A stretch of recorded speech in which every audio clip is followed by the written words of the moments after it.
Pendant 43 ans, j'ai défendu une organisation prétendument pure, jusqu'au jour où j'ai entrouvert une porte. Silences imposés, comité secret, vie brisée et une enfant qui implore. À 68 ans, je brise enfin le pacte. C'est eux qu'ils ont fait, vous n'êtes pas prêts à l'entendre. Ce soir, la vérité sortira malgré eux. Jusqu'ici, silence. Je m'appelle Marcel Dubois et j'ai 68 ans. Pendant 43 années de ma vie, j'ai servi comme ancien dans l'organisation des témoins de Jéhovah ici en France. 43 années où j'ai cru sincèrement servir le Très-Haut, où j'ai pensé faire partie du peuple élu de Dieu sur terre. Mes chers amis, si je vous raconte aujourd'hui, c'est eux que j'ai vécu, c'est eux que j'ai vus de mes propres yeux derrière les murs de nos salles du royaume. C'est parce qu'à mon âge, je n'ai plus rien à perdre et que ma conscience ne peut plus supporter le poids des secrets que j'ai portés pendant des décennies. J'étais jeune quand deux hommes en costume sombre ont frappé à la porte de notre petit appartement dans la banlieue lyonnaise. C'était en 1978, j'avais 25 ans. J'étais marié depuis 3 ans avec ma chère Sylvie et nous vivions dans un 2 pièces modeste près de la gare de Pardieu. Ces hommes parlaient avec une conviction qui m'a touché au cœur. Ils m'expliquaient que bientôt, très bientôt, Dieu allait nettoyer cette terre de toute méchanceté et que seuls ceux qui faisaient partie de son organisation survivraient à Armageddon. Mes amis, quand on vous dit qu'on détient la vérité absolue, que vous êtes parmi les quelques élus qui échapperont à la destruction divine, cela fait quelque chose à votre âme, surtout quand on est jeune et qu'on cherche un sens à sa vie. Les études bibliques ont commencé le jeudi soir chez nous. Frère Antoine Moreau et frère Bernard Lefebvre, nos enseignants, avaient cette façon particulière d'expliquer les Écritures qui rendait tout si clair, si évident. Ils nous montraient dans leurs publications colorées comment 1914 marquait le début des derniers jours, comment l'organisation était le canal de communication de Jéhovah sur terre, comment nous devions obéir, sans questionner, aux arrangements théocratiques. Sylvie et moi buvions leurs paroles comme des assoiffés. Nous étions si fiers de faire partie de ces petits groupes choisis, si reconnaissants d'avoir été trouvés dignes de connaître la vérité. En 6 mois, nous fréquentions déjà régulièrement la salle du royaume de Villeurbanne. Cette salle, mes chers, c'était notre second foyer. Chaque mardi et jeudi soir, chaque dimanche matin, nous étions là, assis sur chaises en plastique bleu, écoutant religieusement les discours des anciens, prenant des notes dans nos cahiers, soulignant nos revues « La Tour de Garde » et « Réveillez-vous ». L'atmosphère était particulière, chargée d'une solennité qui nous impressionnait. Les frères portaient tous des costumes sombres, les sœurs des robes jusqu'aux genoux et des cardigans, même en été. Tout était réglé, organisé, parfait en apparence. C'est là que j'ai rencontré frère Guillaume Marchand, l'ancien coordinateur de notre congrégation. Un homme de 50 ans environ, grand, distingué, avec des cheveux gris parfaitement coiffés et une voix grave qui portait dans toute la salle. Quand il montait sur l'estrade pour donner ce discours, le silence était total. Il parlait de sainteté, de pureté morale, de l'importance de maintenir la réputation de l'organisation de Jéhovah. Ces paroles étaient comme des épées à double tranchant, tranchantes et précises. Il n'hésitait jamais à reprendre publiquement ceux qui s'écartaient du droit chemin, et nous l'admirions pour sa fermeté, pour son courage à défendre les principes bibliques. Après mon baptême, en 1979, j'ai rapidement progressé dans l'organisation. J'étais zélé, assidu, je consacrais toutes mes soirées et mes week-ends à la prédication.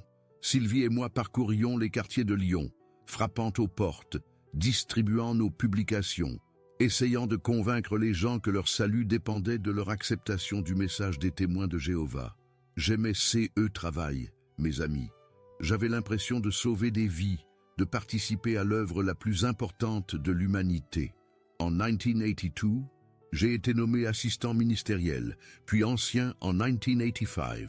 C'était l'aboutissement de mes rêves.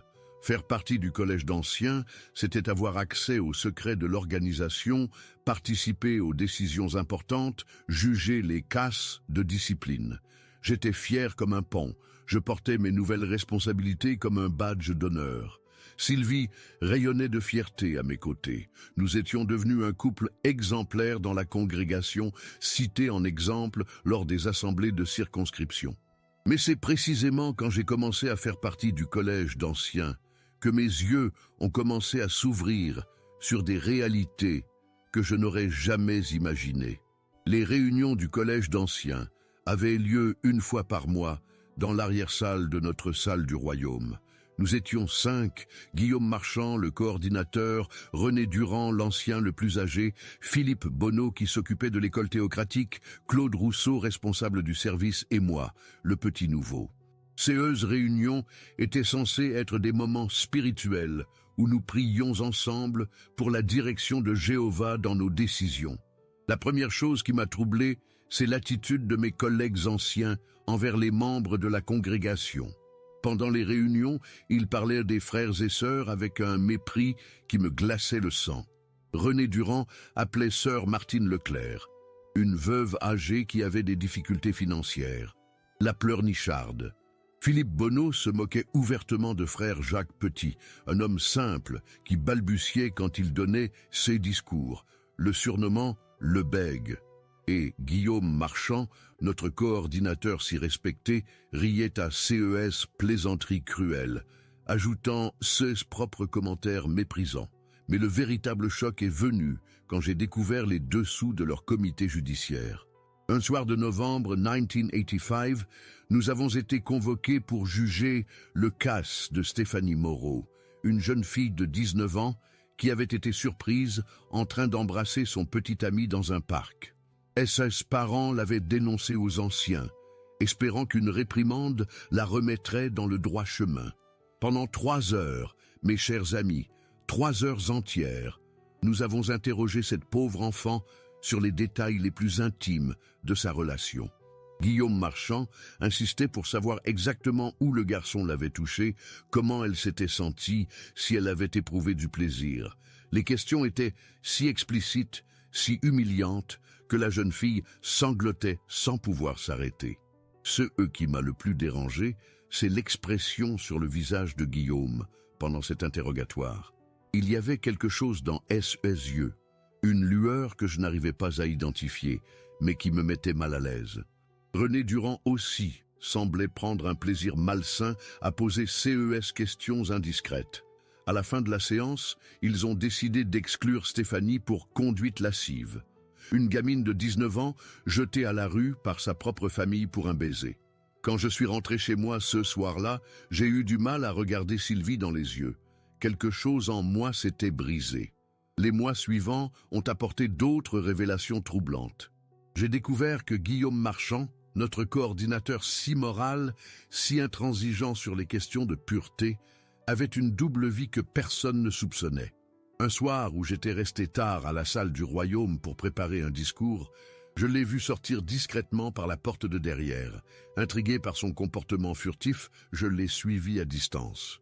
Il s'est dirigé vers un quartier de Lyon que je connaissais mal, puis est entré dans un immeuble miteux près de la gare de la Part-Dieu. J'ai attendu dans ma voiture, me demandant qu'il pouvait bien faire là. 1 heure plus tard, il est ressorti, suivi d'une femme que j'ai reconnue comme étant Madame Girard, une femme mariée de notre congrégation dont le mari travaillait en équipe de nuit. Mes amis, j'étais abasourdi. Cet homme qui prêchait la sainteté depuis la chair, qui excluait des jeunes pour des baisers innocents, entretenait une relation adultère avec une sœur mariée de notre propre congrégation. Mon monde s'écroulait. Comment était-ce possible que Jéhovah permette une telle hypocrisie au sein de son organisation supposément pure? Comment un homme si corrompu pouvait-il continuer à diriger spirituellement des centaines de personnes? J'ai passé des semaines à me torturer l'esprit. Devais-je dénoncer Guillaume? Mais à qui? Il était le coordinateur, l'homme le plus respecté de notre congrégation. Et puis, l'organisation nous enseignait qu'il ne fallait jamais critiquer les anciens, que Jéhovah se chargerait lui-même de corriger les injustices. J'ai décidé de me taire, de faire confiance au système, de croire que tout finirait par s'arranger. Quelle erreur monumentale j'ai commise, mes chers amis. Quelle erreur qui allait me hanter pendant des décennies. Les années qui ont suivi cette découverte ont été un calvaire silencieux pour moi. Chaque dimanche, je regardais Guillaume Marchand monter sur l'estrade de notre salle du royaume de Villeurbanne, ouvrir sa Bible avec cette solennité théâtrale qui impressionnait tant l'assemblée, et commencer ce discours enflammé sur la pureté morale et la fidélité conjugale. Sa voix résonnait dans la salle bondée de 300 personnes, hommes, femmes et enfants, suspendus à ses lèvres, buvant ses paroles comme s'il s'agissait de révélations divines directes. « Mes chers frères et sœurs », disait-il avec cette autorité qui le caractérisait, « Jéhovah déteste l'adultère, il abhorre ceux qui souillent le lit conjugal. Nous devons maintenir notre réputation irréprochable devant le monde, car nous représentons le nom du Très-Haut sur cette terre. Et moi, assis au premier rang avec les autres anciens, je serrais les dents jusqu'à en avoir mal aux mâchoires, sachant pertinemment que cet homme prêchait exactement le contraire de CE qu'il pratiquait dans l'ombre. Mais Guillaume n'était que la pointe de l'iceberg, dans cette mascarade spirituelle qui se déroulait sous nos yeux aveugles. René Durand, notre ancien le plus âgé, celui que nous respections pour SES 75 ans d'âge et SE 40 années de service dans l'organisation, avait développé une obsession malsaine pour l'argent des donations de la congrégation. Chaque mois, lors de nos réunions du collège d'anciens, il présentait les comptes avec un zèle qui dépassait largement celui qu'il montrait pour les questions spirituelles. Je me souviens particulièrement d'un incident qui m'a glacé le sang et qui illustre parfaitement la corruption qui gangrénait notre collège. Madame Henriette Fontaine, une veuve de 70 ans qui vivait avec une pension de misère dans un petit studio près de la gare de Villeurbanne, avait fait don de SES économie de toute une année à la congrégation, soit 800 francs qu'elle avait mis de côté centime par centime en se privant de chauffage tout l'hiver. Ce don généreux de cette pauvre femme, qui représentait un sacrifice énorme pour elle, avait été détourné par René Durand pour ses propres besoins. Je l'ai découvert par hasard quand j'ai vu sa femme, sœur Michel Durand, arborer un manteau de fourrure flambant neuf lors de notre assemblée de circonscription de printemps. Quand j'ai interrogé discrètement René sur cette acquisition qui semblait bien au-dessus de leurs moyens habituels, puisqu'il était officiellement au chômage depuis 2 ans, il m'a répondu avec un sourire cynique que Jéhovah bénissait toujours ce serviteur fidèle. Plus tard, j'ai appris par Philippe Bonneau, dans un moment de confidence, que René utilisait régulièrement l'argent des donations pour SES dépenses personnelles, justifiant CES détournement en prétendant qu'en tant qu'ancien dévoué, il méritait une compensation pour tout le temps qu'il consacrait bénévolement à l'organisation. Philippe Bonneau lui-même n'était pas en reste niveau hypocrisie. Responsable de notre école théocratique, il était chargé d'enseigner aux frères et sœurs comment présenter efficacement le message de la vérité dans leur prédication de porte en porte. Ce conseil était toujours pertinent, ce critique constructive, et il jouissait d'une excellente réputation dans toute notre circonscription pour sa pédagogie et sa patience avec les élèves débutants. Mais c'est que personne ne savait, c'est que Philippe avait une addiction au jeu d'argent qui le menait régulièrement dans les casinos de Lyon et même de Monaco quand il prétendait partir en vacances spirituelles dans le Midi. J'ai découvert son secret un samedi après-midi où je l'avais aperçu sortant du casino de Lyon, les traits tirés et l'air hagard de quelqu'un qui venait de perdre gros.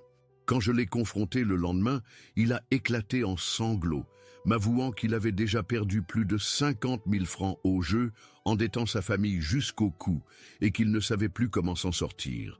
Claude Rousseau, notre responsable du service de prédication, présentait quant à lui une façade de zèle exemplaire qui cachait une paresse spirituelle abyssale.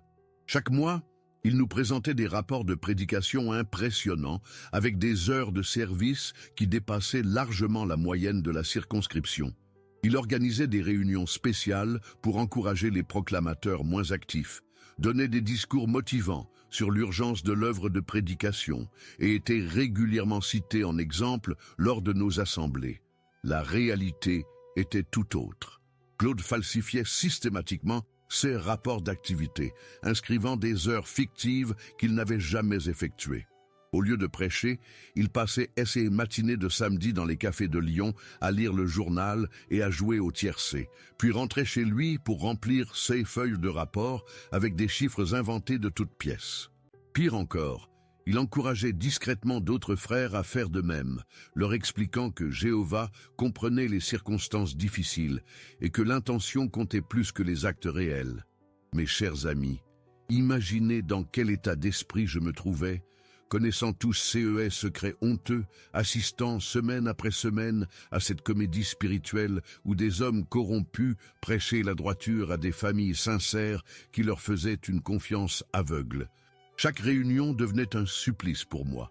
Quand Guillaume Marchand parlait de fidélité conjugale, je revoyais ces rencontres clandestines avec Madame Girard. Quand René Durand évoquait le détachement matériel, je pensais aux manteaux de fourrure achetés avec l'argent de la pauvre Madame Fontaine. Quand Philippe Bonneau enseignait l'honnêteté dans nos relations avec autrui, je me souvenais de SS dettes de jeux cachés. Et quand Claude Rousseau exhortait l'Assemblée à plus de zèle dans la prédication, je savais que ses propres rapports n'étaient qu'un tissu de mensonges. Le pire dans tout cela, c'est que cette corruption ne se limitait pas aux aspects personnels de nos vies. Elle infectait aussi notre façon de traiter les membres de la congrégation, particulièrement lors des comités judiciaires que nous formions pour juger les casses de discipline. Je me souviens avec horreur du casse de frère Michel Bertrand, un homme de 45 ans qui traversait une période difficile dans son mariage et qui avait eu une liaison de quelques semaines avec une collègue de travail. Quand sa femme l'a découvert et l'a dénoncé aux anciens, nous avons formé un comité judiciaire pour examiner son casse. Michel était rongé par la culpabilité. Il regrettait sincèrement son écart de conduite, implorait le pardon de Jéhovah et suppliait qu'on lui donne une chance de se racheter. Guillaume Marchand, qui présidait comité, s'est montré d'une dureté impitoyable envers pauvres hommes repentants. Pendant 2 heures, il l'a harcelé de questions humiliantes sur les détails intimes de sa liaison, exigeant qu'il décrive précisément ses rapports avec cette femme, le forçant à revivre chaque moment de sa faute avec une précision chirurgicale.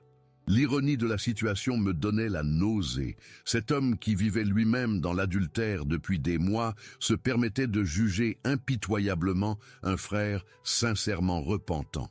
À la fin de la séance, Guillaume a prononcé l'exclusion de Michel Bertrand, le privant du droit de participer aux réunions, de parler à sa famille et ses amis de la congrégation, le condamnant à un isolement social complet jusqu'à qu'il prouve sa repentance par des mois de pénitence silencieuse. Mes amis, si vous saviez comme mon cœur saignait en assistant à cette parodie de justice. Un homme sincèrement repentant était broyé par le système, tandis que son juge vivait dans le péché le plus total, en toute impunité. Cette nuit-là, je n'ai pas fermé l'œil. Je me tournais et me retournais dans mon lit, tourmenté par la culpabilité de ma complicité passive dans cette mascarade. Sylvie, ma chère épouse, sentait ma détresse sans en comprendre la cause. Elle attribuait mon comportement étrange aux responsabilités croissantes de ma charge d'ancien et tentait de me réconforter en me rappelant combien Jéhovah appréciait mon service dévoué. Si seulement elle avait su que son mari était devenu le témoin impuissant d'une corruption qui gangrenait l'organisation qu'elle vénérait avec tant de ferveur. C'est à cette époque que j'ai commencé à comprendre que le problème n'était pas limité à notre seule congrégation de Villeurbanne. Lors des assemblées de circonscription et de district, je rencontrais d'autres anciens de toute la région lyonnaise et nos conversations privées révélaient que la corruption était un phénomène généralisé dans toute l'organisation. Frère Jean-Pierre Morel de la congrégation de Croix-Rousse me confiait ses doutes sur l'honnêteté de son coordinateur local. Frère Antoine Leblanc de Vénissieux évoquait discrètement les problèmes d'alcoolisme qui touchaient plusieurs anciens de son secteur. Partout où je portais mon regard, je découvrais la même hypocrisie, les mêmes arrangements avec la morale, le même 2 poids 2 mesures entre les exigences imposées aux simples fidèles et les libertés que s'octroyaient les responsables.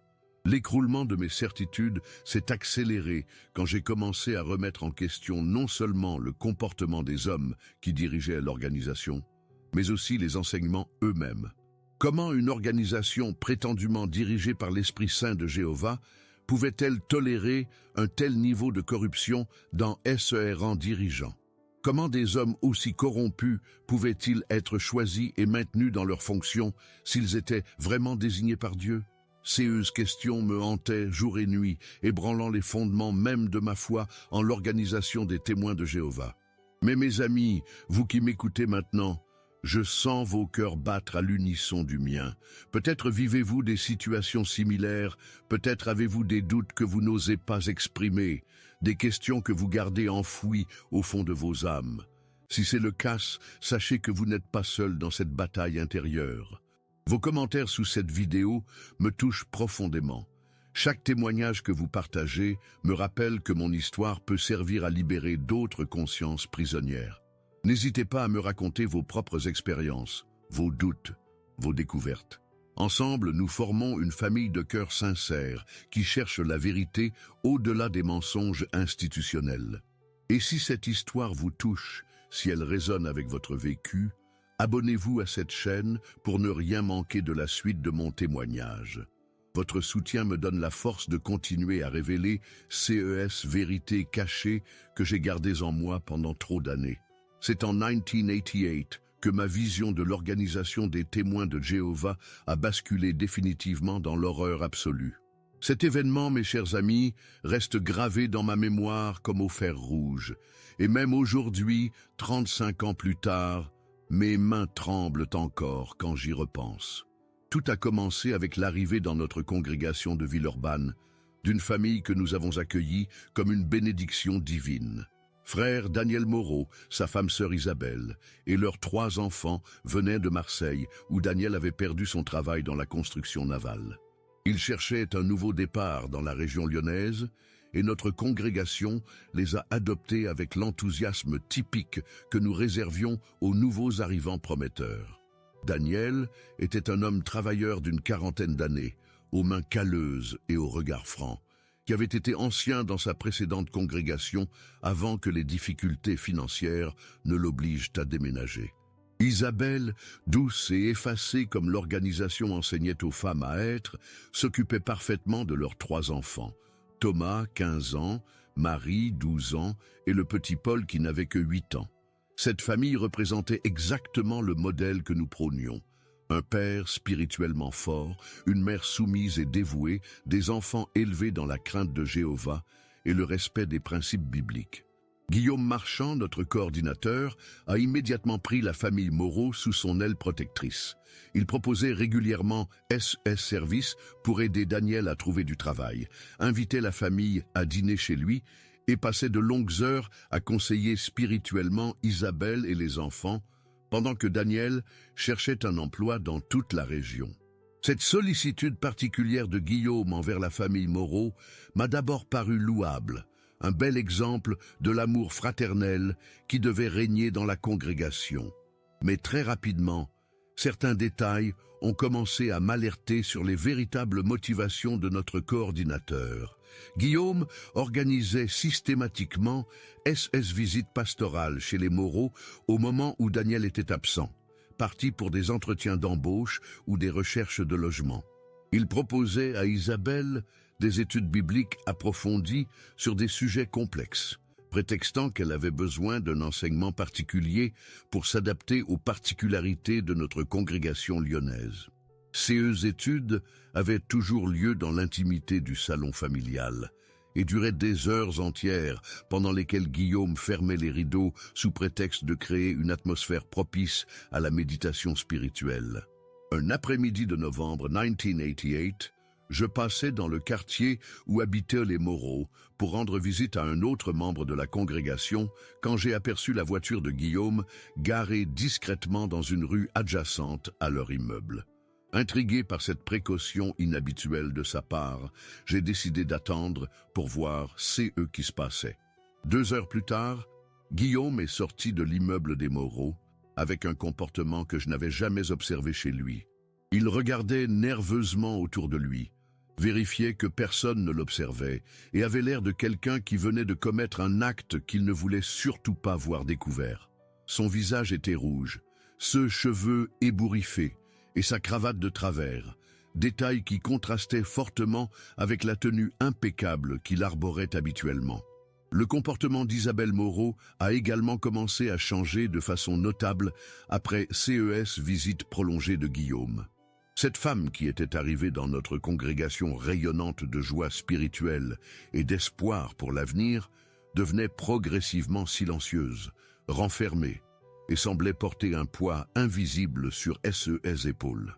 Pendant les réunions, elle évitait soigneusement le regard de Guillaume et quand il lui adressait la parole publiquement pour répondre à une question ou faire un commentaire, elle rougissait violemment et bégayait ses réponses avec une nervosité qui ne lui ressemblait pas du tout. Les enfants Moreau ont également montré des signes de détresse qui n'ont pas échappé à mon attention d'anciens expérimentés. Thomas, l'aîné, qui était arrivé chez nous plein d'enthousiasme pour sa nouvelle vie spirituelle, devenait de plus en plus rebelle et agressif. Il manquait régulièrement les réunions sous des prétextes divers, et quand il était présent, son attitude défiante envers les anciens était palpable. Marie, la petite fille de 12 ans qui avait d'abord charmé toute la congrégation par sa participation enthousiaste aux réunions et sa connaissance impressionnante de la Bible pour son âge, se murait maintenant dans un silence total et semblait terrifiée chaque fois qu'un ancien s'approchait d'elle. Quant au petit Paul, il avait développé des cauchemars nocturnes et des crises d'angoisse qui inquiétaient visiblement ses parents. La goutte d'eau qui a fait déborder le vase de ma patience et de ma complaisance coupable est arrivée un dimanche matin de décembre 1988. Après la réunion, alors que la plupart des membres de la congrégation étaient rentrés chez eux, je suis retourné dans la salle du royaume pour récupérer mes notes que j'avais oubliées sur mon siège. En entrant dans la salle principale, j'ai entendu des voix qui venaient de la bibliothèque située au fond du bâtiment. Pensant qu'il s'agissait d'anciens en réunion improvisée, je me suis dirigé vers cette pièce pour les saluer avant de partir. Ce que j'ai découvert en entr'ouvrant doucement la porte de la bibliothèque a bouleversé ma vision du monde à jamais. Guillaume Marchand était là, seul avec la petite Marie Moreau.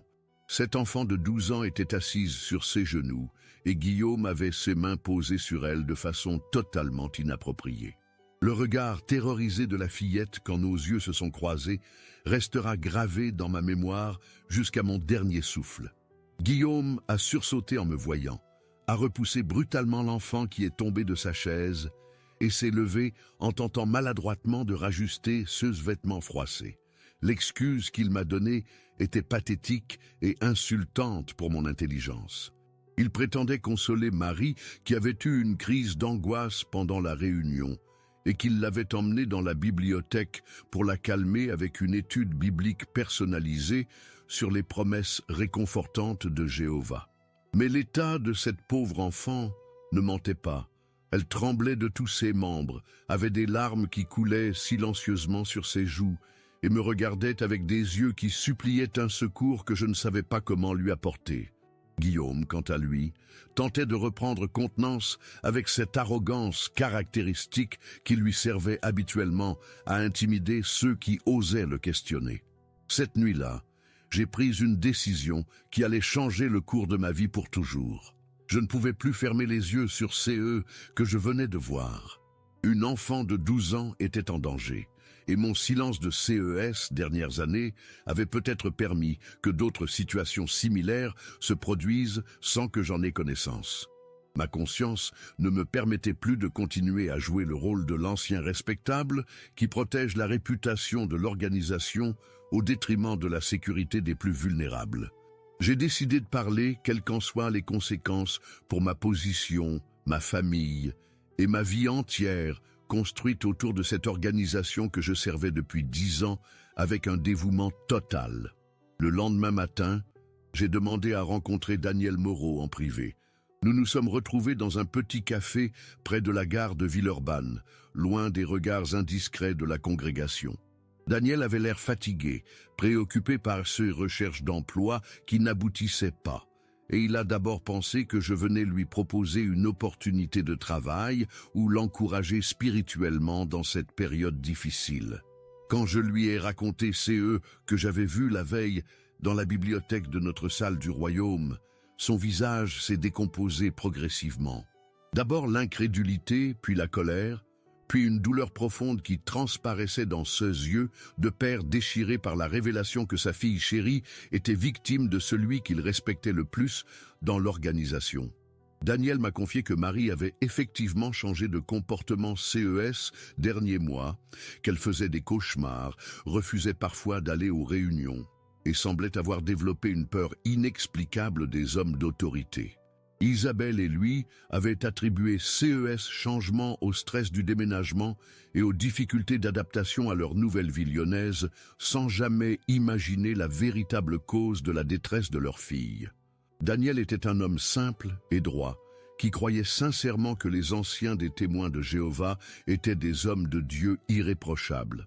Apprendre que celui qu'il considérait comme son guide spirituel abusait de sa fille de 12 ans l'a anéanti complètement. Nous avons convenu ensemble que cette situation ne pouvait pas rester sans conséquences. Daniel voulait confronter Guillaume immédiatement, mais je l'ai convaincu que nous devions d'abord nous assurer que Marie était en sécurité et recueillir son témoignage avec précaution, sans la traumatiser davantage. Nous avons également décidé de vérifier s'il y avait d'autres victimes dans la congrégation, car un homme qui s'attaque à une enfant de 12 ans a rarement un seul crime à son actif. Les jours suivants ont confirmé nos pires craintes. En parlant délicatement avec Isabelle, Daniel a appris que Guillaume avait effectivement eu des comportements déplacés envers elle, aussi pendant et visites pastorales, mais qu'elle n'avait jamais osé se plaindre, de peur de créer des problèmes à sa famille, qui dépendait déjà de la générosité de la congrégation pour survivre. Marie, quand sa mère l'a interrogée avec douceur, a révélé que Guillaume l'avait touchée de façon inappropriée à plusieurs reprises, lui avait montré des images dans des livres qu'un adulte ne devrait jamais montrer à une enfant, et l'avait menacée en lui disant que si elle parlait de leur rencontre spéciale à quelqu'un, Jéhovah la punirait sévèrement pour avoir menti sur un ancien. Mes chers amis, que j'ai découvert dans les semaines qui ont suivi cette révélation a dépassé mes pires cauchemars. Daniel Moreau et moi avons mené une enquête discrète qui a révélé un système de corruption et d'abus qui gangrénait notre congrégation de Villeurbanne depuis des années.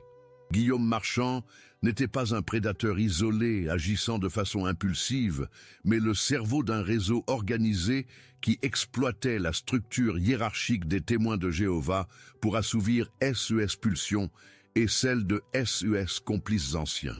Cette découverte a ébranlé les fondements même de ma foi en l'organisation que j'avais servie avec tant de dévotion pendant une décennie entière. En parlant prudemment avec d'autres familles de la congrégation, nous avons découvert que Marie Moreau n'était malheureusement pas la seule victime de Guillaume. Sœur Béatrice Lemoine, une mère de famille de 38 ans, dont le mari François travaillait souvent en déplacement pour son entreprise de transport routier, nous a confié que Guillaume avait profité de l'absence de son époux pour lui imposer des avances sexuelles répétées sous prétexte de visites pastorales. Béatrice avait gardé le silence pendant 2 ans, terrorisée à l'idée que personne ne la croirait si elle accusait un ancien aussi respecté que Guillaume, et surtout terrifiée par les menaces voilées qu'il proférait régulièrement sur les conséquences spirituelles dramatiques qui attendaient ceux qui oseraient calomnier les représentants de Jéhovah. L'histoire de Béatrice était particulièrement révoltante, car Guillaume avait utilisé sa position d'autorité spirituelle pour la manipuler psychologiquement avec une perversité calculée. Il lui expliquait que son mari François, qui n'était pas encore baptisé et montrait peu d'intérêt pour la vérité, risquait d'être détruit à Armageddon si elle ne faisait pas preuve d'une obéissance totale envers les arrangements de Jéhovah. Selon Guillaume, Dieu testait sa soumission à travers les épreuves qu'il lui imposait et sa résistance à Avance démontrait un manque de foi qui pourrait coûter la vie éternelle à toute sa famille. Cette manipulation spirituelle cruelle et calculée avait brisé psychologiquement cette pauvre femme, qui se sentait piégée entre sa répugnance naturelle et sa terreur de déplaire à Dieu. Mais l'horreur ne s'arrêtait pas là. En creusant davantage, nous avons découvert que René Durand, notre ancien le plus âgé, était également impliqué dans CES pratiques abjectes. Sœur Nathalie Girard, la femme avec qui Guillaume entretenait sa liaison adultère, était en réalité contrainte à cette relation par un chantage organisé impliquant René. Nathalie nous a révélé que René avait découvert que son mari Pierre détournait de petites sommes d'argent de son entreprise de plomberie pour payer les dettes de jeu de son frère. Au lieu de traiter cette affaire selon les procédures normales de discipline de l'organisation, René avait proposé à Pierre un arrangement secret. Sa femme devrait accepter les avances de Guillaume et se soumettre à ses exigences sexuelles. Sinon, toute l'affaire serait révélée publiquement et Pierre serait non seulement exclu de la congrégation, mais également dénoncé à la police et à son employeur. Cette découverte m'a fait comprendre que nous n'étions pas face à des dérapages individuels isolés, mais devant un système criminel organisé où plusieurs anciens collaboraient pour couvrir leurs crimes mutuels et faire taire leurs victimes par des chantages croisés. Philippe Bonneau, malgré ce propre problème de jeu, servait de guetteur lors des rendez-vous clandestins de Guillaume, et Claude Rousseau falsifiait les rapports d'activité pour créer des alibis à ses collègues corrompus lors de leurs absences suspectes. Cette organisation criminelle utilisait la structure théocratique des témoins de Jéhovah comme un paravent parfait, sachant que l'obéissance aveugle aux anciens et l'interdiction de critiquer les représentants de Jéhovah protégeaient efficacement leurs agissements des regards indiscrets. L'aspect le plus révoltant de cette affaire était la façon dont CES Hommes utilisait les comités judiciaires pour humilier et traumatiser leurs victimes potentielles. Nous avons découvert que les interrogatoires obsessionnels sur les détails intimes des fautes sexuelles que j'avais naïvement attribués à un zèle spirituel excessif servaient en réalité à Guillaume et SES complices pour identifier les femmes et les jeunes filles les plus vulnérables de la congrégation. Les questions indiscrètes sur leur vie sexuelle leur permettaient de repérer celles qui avaient des secrets à cacher, des faiblesses qu'ils pourraient exploiter, ou simplement de se repaître de détails lubriques sous couvert de responsabilité spirituelle.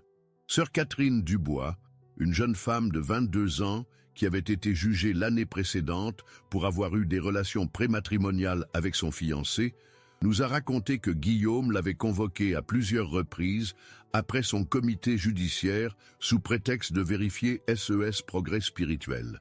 Lors de CES rencontres privées, il l'obligeait à revivre en détail ses expériences sexuelles avec son fiancé, prétendant que cette confession répétée était nécessaire pour purifier complètement son cœur de toute souillure. Ces séances de pseudothérapie spirituelle duraient des heures pendant lesquelles Guillaume prenait visiblement plaisir à entendre Catherine décrire encore et encore les gestes intimes qu'elle regrettait amèrement, tout en lui caressant les épaules et les bras sous prétexte de gestes de réconfort fraternel. Daniel Moreau et moi avons rapidement compris que nous devions agir vite pour protéger les victimes actuelles et empêcher que d'autres femmes et enfants ne tombent dans les griffes de CES prédateurs en robe d'anciens respectables. Mais nous nous heurtions à un dilemme terrible. La structure même de l'organisation des témoins de Jéhovah rendait presque impossible toute dénonciation efficace de anciens corrompus.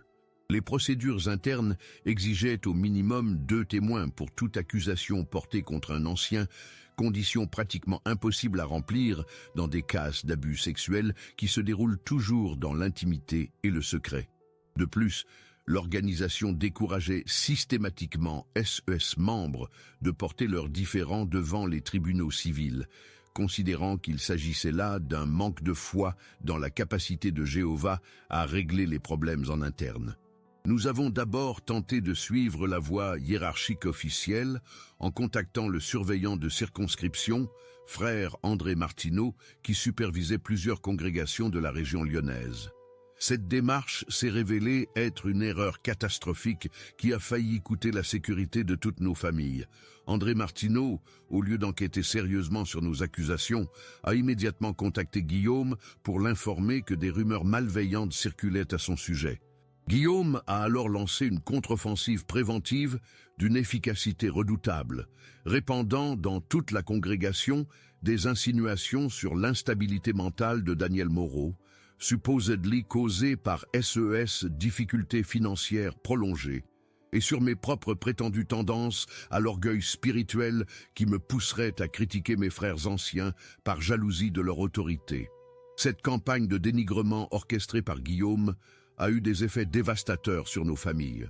Ma chère Sylvie, qui ne connaissait rien de mes découvertes récentes et ne comprenait pas pourquoi son mari, autrefois si respecté dans la congrégation, devenait soudain l'objet de murmures et de regards suspicieux, a commencé à développer des symptômes de dépression nerveuse. Elle ne dormait plus, pleurait sans raison apparente et me suppliait de lui expliquer ce qui nous arrivait. Daniel Moreau subissait également une pression psychologique énorme.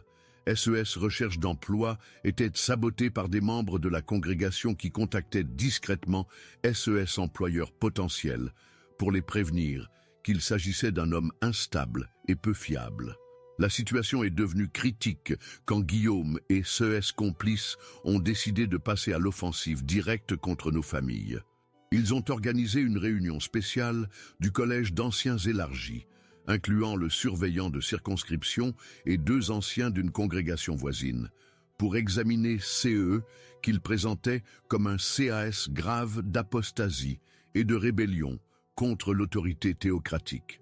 Daniel et moi avons été convoqués à comparaître devant CE, tribunal spirituel improvisé, pour répondre de nos accusations calomnieuses contre des serviteurs fidèles de Jéhovah. L'ironie de la situation était amère. Les criminels avaient réussi à retourner la situation pour se présenter comme les victimes d'une persécution injuste, tandis que nous, qui tentions de protéger des innocents, étions traités comme des rebelles dangereux pour l'unité de la congrégation. Cette pseudo-justice théocratique nous a montré sous un jour cru à quel point le système des témoins de Jéhovah était conçu pour protéger l'autorité établie plutôt que pour rechercher la vérité ou protéger les victimes. Les anciens qui nous jugeaient n'avaient aucun intérêt à approfondir nos accusations, car cela aurait remis en question l'infaillibilité supposée du système qu'ils représentaient. Il était beaucoup plus simple et moins dérangeant pour l'ordre établi de nous faire taire définitivement en nous excluant pour apostasie que d'affronter la réalité sordide que nous révélions. C'est à ce moment précis que j'ai pris la décision la plus importante de ma vie d'adulte. Je ne pouvais plus accepter de faire partie d'une organisation qui protégeait systématiquement les prédateurs au détriment de leurs victimes. Je ne pouvais plus prétendre servir un Dieu d'amour et de justice dans une structure qui incarnait exactement le contraire de CES valeurs. Daniel Moreau et moi avons convenu qu'il était temps de sortir du cadre organisationnel des témoins de Jéhovah pour protéger efficacement nos familles et les autres victimes que nous avions identifiées. Cette décision impliquait de sacrifier nos positions, nos réputations, nos réseaux sociaux et probablement nos mariages, mais nous n'avions plus le choix moral de nous taire.